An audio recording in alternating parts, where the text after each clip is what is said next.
All right, ladies and gentlemen, this next guest on the podcast is a legend. When we talk basketball, you have to talk this man right here.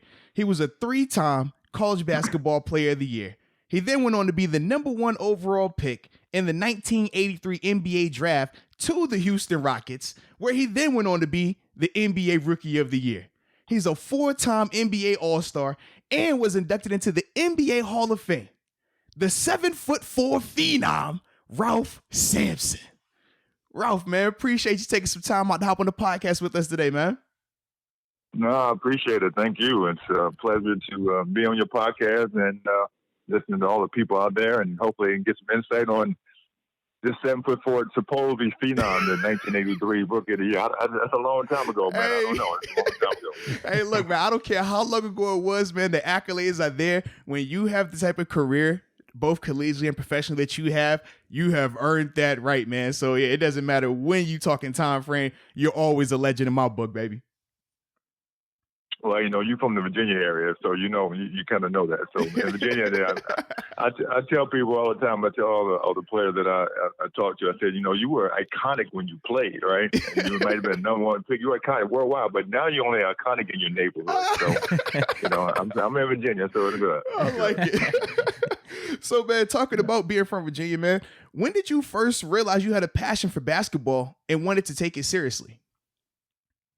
Well, I didn't like basketball initially. I loved baseball when I was growing up, and I had an uncle that pitched a little bit, and the little chicken leagues that they called them back then, the hot sauce leagues or whatever they call them. I would go to those and I played baseball, but I pitched for a while, played first base. But as I was growing, at a young age, I was obviously taller than everybody else, and my pitching arm basically got a little bit lax, so I threw kind of sidearm. And when the ball wouldn't curve anymore, and especially on right hand, left hand batter, the ball wouldn't curve, and it would hit the batter, and they're like, "You can't pitch anymore, you're gonna hurt somebody." And so I moved to first base, and kept going 2-3 inches every year. And they would throw the ball there, and I would catch the ball with my ungloved hand. Whoa, what? And my mother said, you got to catch with the glove. You're going to hurt your finger. You're going to hurt your hand. Then they moved me to the outfield. And the outfield, you never got a ball. You never got anything, no action or nothing. Like, this is boring. And then, then I played basketball as well, but basketball was so boring to me because in elementary school, we played only 8-foot baskets, right? And you could only score, one person could only score 16 points. And if you didn't score any more, then you had to pass the ball out. So by in the first quarter, I had 16 points, wow. So I was throwing that ball. So that wasn't fun, right? So we killed everybody. But I had a great high school coach, and he saw the opportunity, and he kept grooming me and teaching me and doing some things with my parents. And it became a passion after a while. And then I just kind of gravitated. I ran track for a minute, but just kind of gravitated to basketball and found a passion for it. I like it. That's awesome. Could you talk about growing up on the farm and how that built your work ethic? Yeah, definitely. That's so we still have this farm and family farm, about 100 years old within the family, somewhere like that. And then my mother's side, my grandparents. So when I was younger, my mother's side, we had 9 uncles and three aunts.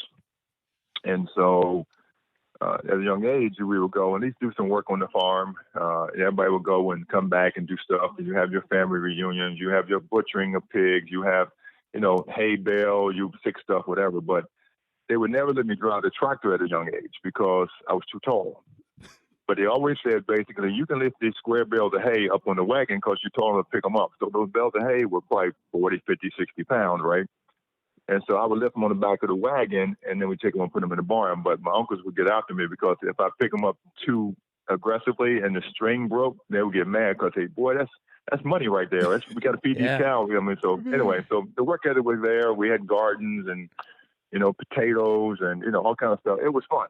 For us, it just was a fun experience being with our uncles and family there, and just great time to grow up. It was easy. It was fun, but we didn't know how hard the work was. We just did it. So it was a good experience, very good experience. I like it, man. Getting that manual labor in early. Yeah, no doubt. The farming is hard work. It'll break your back, but today, though, you can get tractors that, move on their own. You don't have to drive them anymore. They do their own thing. So it's kind of strange to see it, but it's good. I still love it. I can dig that. Now, in the NCAA today, the one and done method has essentially taken over.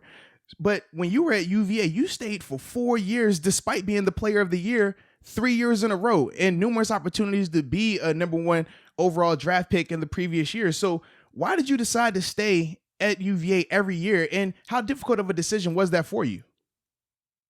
Well, people don't understand. So back in the day, it was only really like Daryl Dawkins and Moses Malone. Moses Malone went to Maryland for like 2 or 3 months and then went to the NBA, went to the ABA, right? So coming out of high school, I was 7'1", 7 foot around that range, maybe 190 pounds, right? Not 95 pounds.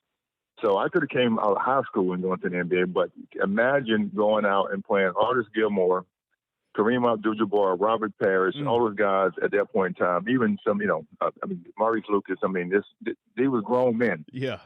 And so high school, I would have been broke up probably, really early. So let me go to college and figure it out.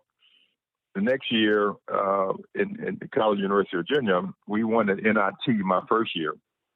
And I played against Kevin McHale, Randy Brewer, and 3 or 4 other NBA players on the court at that same time.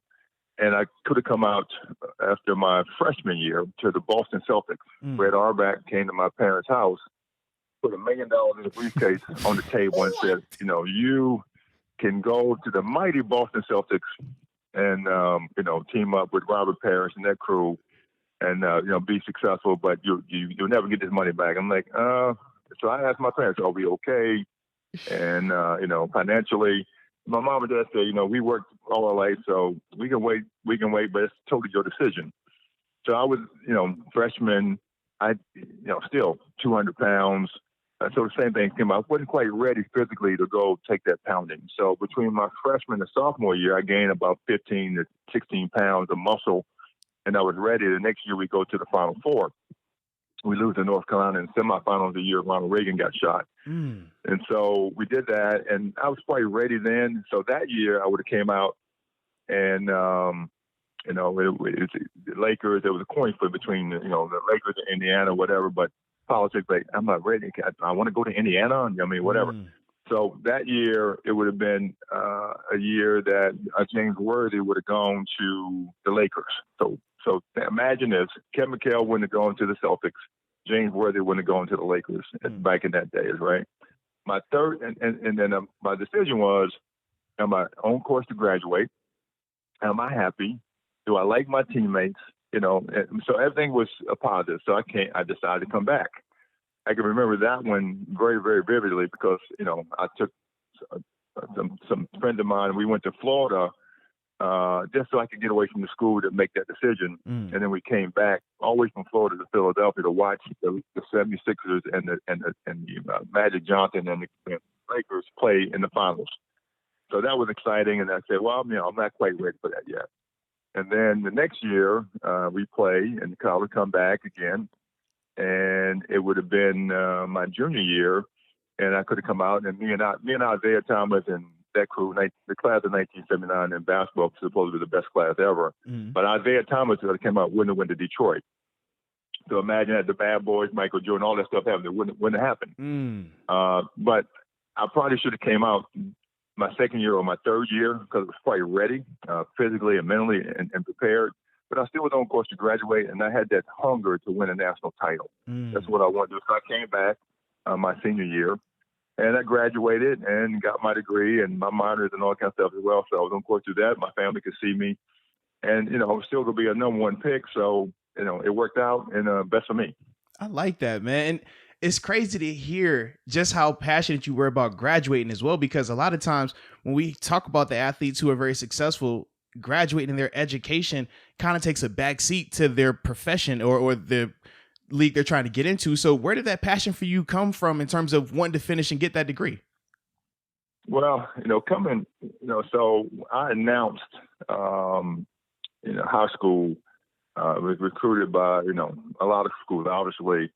And when I announced I was going to University of Virginia, I was in my parents' car driving to go to the gym to work out, right after graduation, right after I announced, actually. And then I was turning the radio on, and Howard Cosell was on the radio saying, "Oh, Ralph Sampson announced he's going to the University of Virginia, blah, blah, blah, blah, blah. That's a highly acclaimed academic institution. He'll never make it there coming from a small town. Wow. He'll never make it. He'll never graduate." So that stays with me even today, because I always watched one of the best athletes ever, Muhammad Ali, and Howard Cosell, back then with banner back and forth. So that motivated me to make sure I got my degree, but also promised my parents I would do that as well, one way or another, if I came out of school. But that was part of my motivation early on, because I'm like, this dude here is going to say that I can't go to Virginia as a black guy. Because, back then, Virginia only ever had 2 African Americans on the team. There was a racial divide there, honestly. From that, I was 4 guys then with me, and we turned the tide around right there. But I was motivated from a Howard Cosell statement to make sure I got my degree as well. I like that. Wow, that's interesting. Wow. Now, when you finally did make the jump to the NBA, talk about what was it about your game that transitioned so well to the NBA level that helped you win the NBA Rookie of the Year in that 1983 class? I mean, when you look at some of the names there, you got your Clyde Drexlers, your Byron Scotts, just to name a few. So what do you think it was about your game that made that so possible?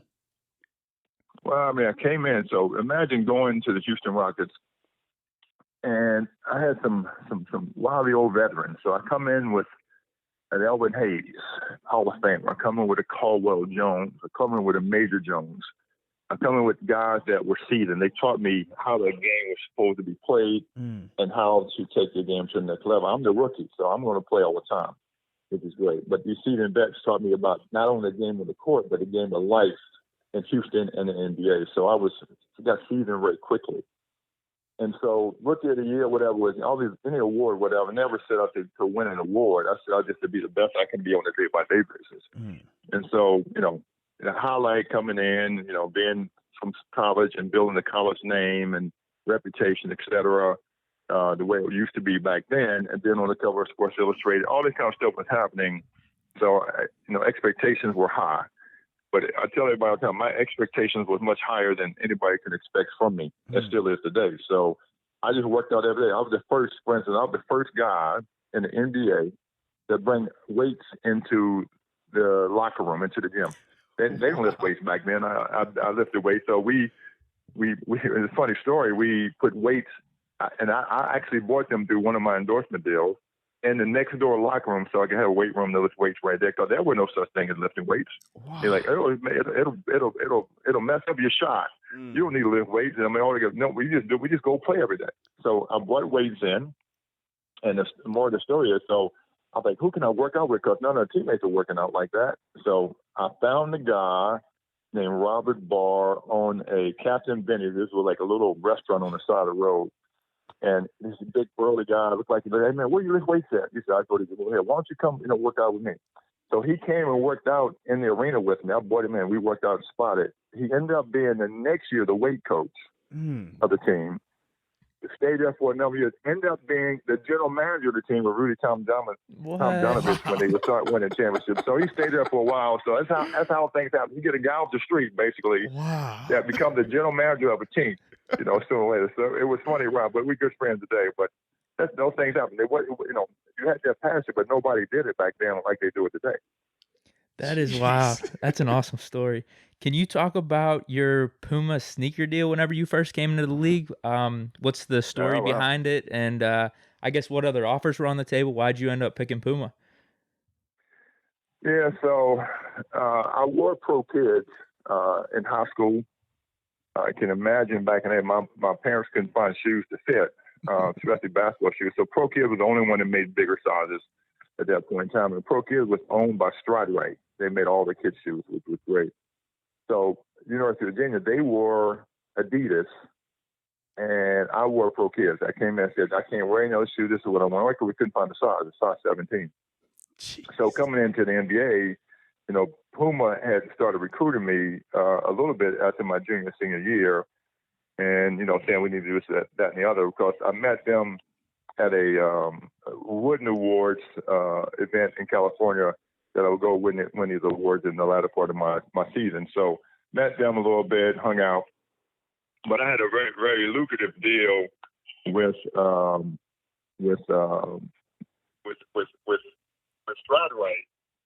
that was, owning part of Strive Right, having stock in Strive Right, having my endorsement deal with Pro Kids, et cetera, et cetera. So that deal was done. And then it comes the season, we're in training camp, and Strive Right and that company, Pro Kids, go out of business. Wow. Unbeknownst to me. Something happened. Okay, great. Luckily, I still had the relationship with the Puma guys. They heard it, and they picked the pace up right then and right there. Within 2 weeks, I had my first model of my Majestic shoe that just came back out this last year. But the crazy part, it was a cardboard box space. It had the bottom, it didn't have any innersoles in it, it didn't have anything. So I put my own innersoles in it. I wore like 5 pair of socks to cushion it until they got the shoe, the one I needed to wear. But Puma was a great ride then. It's a great ride now. We just launched shoes last year. But I tell people all the time, Puma. Today is kind of fits Puma very well because the culture. Mm-hmm. So imagine 1976, Tommy Smith was on the podium in the Olympics putting up the Black Power sign and wore Pumas. Clyde Wall Frazier wore Pumas, one of the first iconic guys to get a shoe deal, right? He was before, Larry Bird, Magic Johnson with the Converse, so that didn't happen. Nike, all these other Under Armour, they weren't even around. They didn't even do anything. They weren't even around. So they captured that. Puma did it early on, and now coming back to that today from a culture and a fashion is kind of amazing ride for me. Yeah, man. It's funny you say that about the culture and the fashion. I actually have a pair of Pumas on right now. It was not planned at all. It was not planned at all. Yeah. Man, so talk about teaming up with Hakeem Olajuwon, and man, ultimately how that helped elevate your game. Yeah, so it was ironic because on one of the covers of Sports Illustrated said he can run, he can jump, he can drill behind his back. He's 7'4", still growing. So the second year, my second year in the NBA, Rockets came and said, "Well, we want to, move you to forward because your skill set may be better for that and be able to run a little bit more, but we want to draft Hakeem Olajuwon." I'm saying, okay, great, that sounds good to me. So they had this whole thing, the Twin Towers, blah, blah, blah, the whole deal. I mean, he's from Houston, played, obviously it would make sense. So I said, okay, cool, I can do that. The crazy part, my scoring level was just 23, 24 points, 10 rebounds my rookie year. It goes down to 20 and 8 now because I'm not as close to the basket, obviously. But it worked out for both of us because I could run and jump and do my thing. And people like say, okay, well, we'll only hold you back because, if I'd have played in the system today, I'd have been much better today than I was back then because we had structured offense, structured defense. The ball had to go a certain spot to get a certain shot.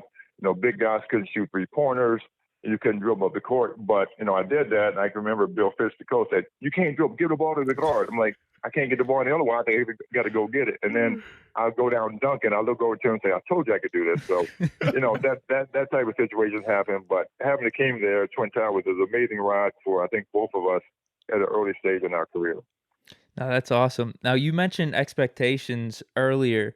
Can you talk about how you were able to set your own expectations for yourself and not try to live up to other people's? Because I heard an interview you did before, just how big men coming into the league, there's always high expectations just based off other big men in the past. And I guess it probably has to do a lot with height as well. So can you talk about where that came from, where you were able to have, I guess, that internal motivation there? Yeah, you're right. So, if you're tall, you're supposed to play basketball, right? You're supposed to be good back in those days. And same thing today to some extent. If you're a big guy and you're kind of a dud or whatever, you should have played basketball, but you're soft. So anyway, I had those things at an earlier age, but everybody was always, when I was younger in high school and elementary school, how tall are you today? How tall are you today? Even students of mine, friends of mine that were in our same class. So everybody was excited about me being tall. Like, it's different. And basketball wasn't at the height it is, obviously, back, early then, but even today. So everybody was not expecting you to play basketball, but it was expecting you to be a good person. So anyway, that started early age from my parents' upbringing. You had to get up in the morning, make your bed, clean your room, stuff like that. So my expectations grew from my mother and father and family because we wanted to be good. Remember my mother made me play piano. at a young age. And I'm like, piano? I don't want to play piano. But I had to take it because she paid for it. And I wanted to quit, and she said you couldn't quit. And then the lady that was instructing the piano lesson said, Miss Sampson, he could play the piano, but his hands are too big for the piano and the notes. So when I pushed the notes, I would hit 2 notes instead of 1. And so she saw that and said, well, you got to finish the session because I paid for them, and then you don't have to do it anymore. So my mother and father ingrained that in our spirit to say you can't quit, and you got to be the best you can be that day. So I still have that mentality today. I mean, I get up, I make the bed, I clean the house pretty much on a day-by-day basis, and I go in the little office I have, and everything's got to be in somewhere. Now, we take it apart and tear it up, yes, but that was ingrained in me at an early age, and even still today after basketball. So I wanted to be good. I wanted to be the best I could be. I worked out hard. My workouts was harder than the game. I made myself work out that hard because the game should become easy compared to the workout. So it was ingrained from early age like that. Now, during that 86 season, man, the year where y'all were able to finally dethrone the reigning LA Lakers, I mean, obviously with Magic, Kareem, James Worthy, what was it about that team, man, that helped y'all be able to get over the hump right there? Oh, well, I mean, I felt in the season before, I mean, it was my fourth year in the NBA. And I felt like, we were on the brink of something great with Elijah. We had a great cast of teammates, Rodney McCray, Jim Peterson. We had a bunch of guys that I think could play and did very well. So it came out in the newspaper that, Ralph says we're ready to win. And the organization said, well, we can't say that. We can't say that because it gives too much hype. We don't do it, then it won't be successful. But so we started off that season, and we were playing pretty well.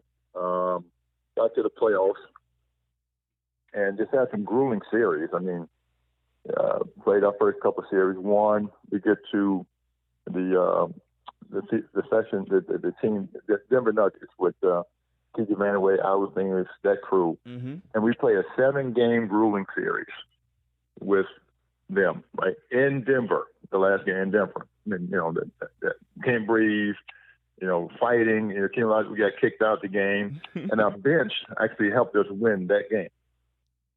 So imagine going from that game, 7 games, 2 days later, playing the Lakers, champions, Kareem Abdul-Jabbar, Magic Johnson, and the crew.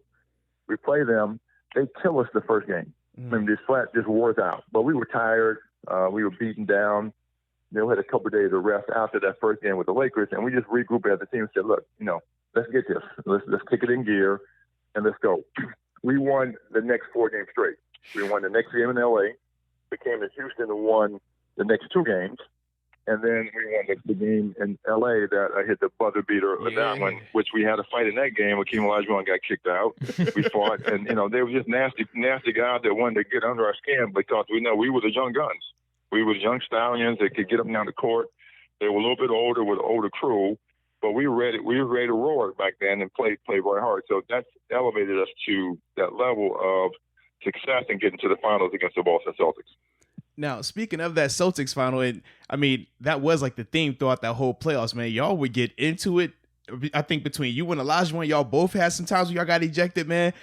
Just talk about that 86 NBA Finals versus Larry Bird and the Celtics, man, and ultimately what that experience was like for you. Yeah, again, even from the Lakers series, I mean, I actually watched that finals game like a month ago with on Remember This type situation with ESPN. And I go up for a dunk, and a good friend now, he's passed away, rest in peace, Maurice Lucas. And Maurice Lucas was a bruiser in the league, right? He would make sure that he knew that I'm here. Now, he wasn't fast. He couldn't jump that high, but he was physical, and he could know the game. So every jump ball before the game, he would come out, and he'd say, hey, big fella, what's up, man? He would take his elbow and just hit me in the chest. He said, I'm just want you to know I'm going to be here. The game hadn't even started. I'm like, okay, great. So I go up for a dunk, and he just takes me down, and I get up and come up swinging and fighting. Okay, great. So they calm us down. We try to get that done. So it was a very physical game. Hakeem and Kirk Rambis got into it, went over the bench, and had to, I hear myself saying, just get off of him. Don't try to hurt him. They try to take him down. Yeah. So very physical game, but I love to play that way. I mean, today's game is very soft. And NBA understand that because they don't have big burly guys like we had. Yeah. But we were physical, and we would fight, and they would find us some money, but they wouldn't kick us out the game and stuff like that. So it was fun to play that style of basketball because you got grown men playing very hard, and it's physical in the trenches. And the offense that you have to play is a little post driven, and people get just beat up. You get bruised and beat up, and have to play the next day. So it was fun. To us it was fun to watch and play that. Now, fast forwarding through your career, you made a decision to go over and play in Spain in 1992. Can you take us through that decision as to, I guess, why you wanted to go play over there and just what that experience was like? Yeah, so they actually came after me. I was in the latter part of my career. I had some knee injuries and stuff that was going on as well. So there was, I still had that passion to play, and I want to get back on the court. So they came and saw me play and said, well, you come over here and train over here and work out there. We'll pay you handsomely and go from there. So I looked at it. I looked at where it was. It's Malaga, Spain, on the south of Spain, right on the beach. And I'm like, okay, this might be fun. And so I went and used it as a training camp. I worked out. You play once a week. It's like football. You play once a week, but you train every day, et cetera. But I didn't understand the culture, so I took an interpreter with me. I didn't understand the culture. It took me a while to adjust to that as far as just the basketball side, because they thought, we were gods playing over there, and that we should be able to dominate everybody. And so, it's totally different from a style of play, because you can play. It reminds me of going back to college. You can play a boxing 1, boxing 2, but over there it's like I had 3 guys against me against everybody else, and they wanted me to score. And I would get the ball and pass and do it. No, you can't pass. You got to shoot. You got to score. I'm like, okay, great. And then I was still nursing my knees as well. So for me, after I got used to it, and the worst part was they had these junior players. They were junior high and high school players that they would bring in and shift in every other play to kind of beat me up a little bit. I'm like, what is this? These are young kids. I'll hurt this kid. Okay, great. But after we understood what was going on, and it was a good experience. I met some great friends. I had a great time in the culture in Spain, and I loved it. The food was great and amazing. The culture was great. It was a good experience for me to go do at that part of the time of my career. Now, looking back just on your career, you recently, not recently, I guess back in 2012, got inducted into the Basketball Hall of Fame. What was your reaction to getting inducted? And I guess just how do you look at your career? Yeah, so just to focus on my career, just trying to get some stuff done. It's great to look back on those experiences and understand how I did things. And I had fun. I made every decision for that period of time and what I was doing, and everything just worked out. I like it. Now, you coached at my alma mater, James Madison University, JMU, go Dukes. I did. With Lefty Giselle, and you also coached with Alvin Gentry with the Phoenix Suns. So what was it like for you being a coach, and would you ever consider getting back into it? Yeah, so, again, trying to go back to playing a little bit. Let me coach. And Lefty Giselle had recruited me to come to the University of Maryland. And so we had a relationship. He was in my hometown, born and raised there. Like, oh, why don't you come coach? It'd be great. So he convinced me to do that. It was a good experience. I learned a lot, about the left-hander as far as recruiting and experiences of life and stuff like that. So it was great to have that experience and understand it and have the bug of coaching in my system. But I still wanted to play. So I worked out every day. I worked out with the team a little bit. I was, like a part-time assistant. I only made like $15,000 for the year, but I could be in the gym with kids and I could work out. So it was perfect for me. Got my knees back to where I needed them to be, just enough where I could play a little bit. So then the next year I just went out and worked out more and worked out with the Phoenix Suns for a while. They didn't I was there, with Barkley and that crew playing when they was in the 1993, 94, whatever that was, series and all that kind of stuff. Well, so I just needed to get that out of my spirit, from a playing standpoint. So it was definitely the coach with Lefty Giselle. And then 2011-12, being able to go to Phoenix with Lance Blank as the general manager and Alvin Gentry. was the experience I thought it would be of a lifetime. It get me in coaching with the NBA. It would get me in that arena. But, with the wrong team, wrong ownership, wrong situation, there's something because I learned a lot about the politics of the NBA, which I knew some of it, but you see it really behind the scenes at that point in time. We had it laid out, we had it going, but we all couldn't work together for whatever reason. And then it ended up, not being a good situation for everybody. Within a year, like coach gets fired, general manager gets fired. I was there with a guy named Mark West. Well, you can stay and hang out, whatever it be, but maybe you call season ticket holders and stuff. I said, not doing all that. So Mark West said, Mark, you can have it. You was here. You've been here 17, 18 years. You played here. You do that. I'll be the one to go. And so I ended that relationship with them as well. But I love the coaching piece. I've been working with kids for 25 plus years on the court and off the court. So I have a passion for all that. And it's good to get back and coaching. If I ever get a chance to do it again, I would. But, you never know. But it's a good experience. Okay, I can respect that. Now, the last question before we let you go. Talk about your welcome to the NBA moment. Ask that again, I'm sorry. Oh, all right. I say, yeah, so last question before we let you go and everything. Just talk about your welcome to the NBA moment. My welcome to the NBA. Yeah, that's an experience. So I get drafted, number one, and Rodney McCray gets drafted number 3. In New York City, for him and all that kind of stuff. Well, we get on separate Lear jets. His family, my family, separate Lear jets, leaving New York City after we get drafted. Now, I get a call from Ronald Reagan, president. Okay, great, congratulations, et cetera. We get on the planes. I can see his plane out the window. He can see mine. We land in Houston together, get on the bus, both families, hang out, have fun. We go to the arena. There's 20,000 people in the arena greeting us at the arena saying, draft pick, whatever. Best experience in the world. Then we there, we stand in a hotel, we hanging out, we meeting guys. We go out to a dinner in the club the night after we get there. We see a guy named Alan Level. And we thought, well, he plays with us. And so the excitement and the stuff that we were doing made sense.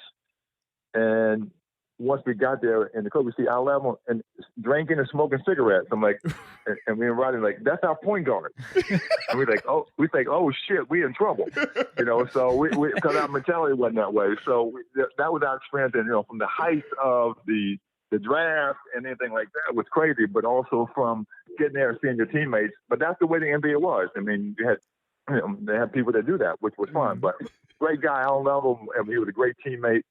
A wonderful person, but from that height to that experience to that, it was like, oh, really eye-opening experience that made you think about, okay, this is really what we got ourselves into. But it was fun. It was fun. We enjoyed it. Oh, I like it, man. Well, Ralph, man, we definitely appreciate you hopping on the podcast with us, man. It's been an awesome experience talking with you. Wish you nothing but success in all your future endeavors, man. Yes, thank you. Oh, no problem. Thanks anytime. I look forward to it, and much success with your podcast. We're launching one as well. It's great, but I look forward to networking and trying to figure this out and helping you in any way we can. Absolutely, man. I appreciate you again. Awesome. Thank you. All right, thanks.